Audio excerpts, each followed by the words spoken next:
Сәлем достар, бүгін сіздерге өте дәмді алмадан жасалған пирогтың рецептін ұсынамын.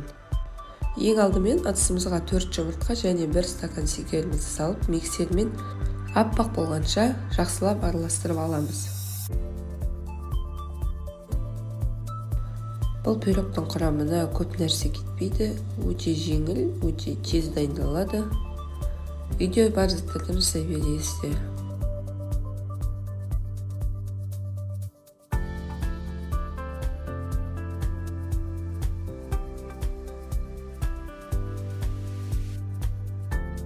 Електен өткен ұнымызға разрыхителімізді салып араластырып аламыз.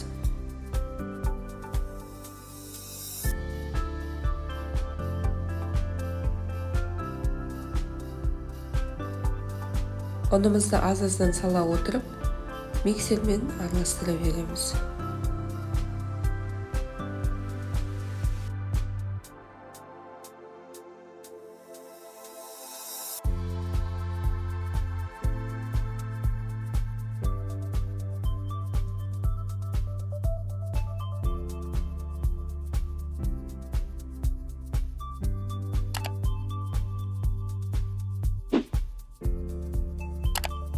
Массамыз дайын болған соң, кесіп дайындап қойған алмаларымызды салып, венчикпен жақсылап барлығын араластырып шығамыз.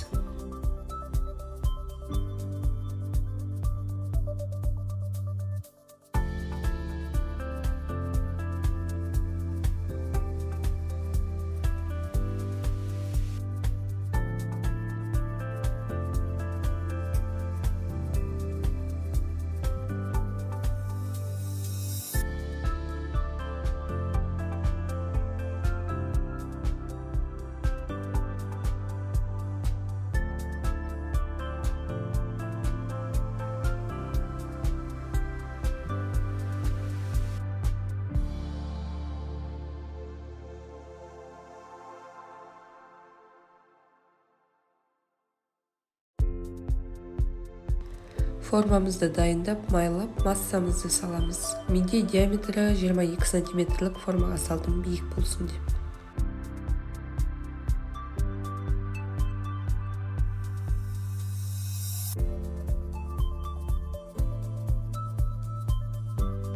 Қызып тұрған пеште 180 градуста пісіріп алдым. 45-50 минутта кетті. Одан кейін бетін қант ұнтағымен әдемілеп шықсаңыз болады. Барлық іші жақсы болып піседі.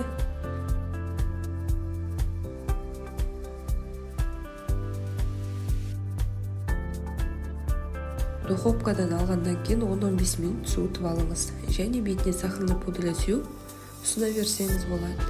Өте дәмді, биік болып шығады. Ас болсын, менімен бірге болғандарыңа рахмет.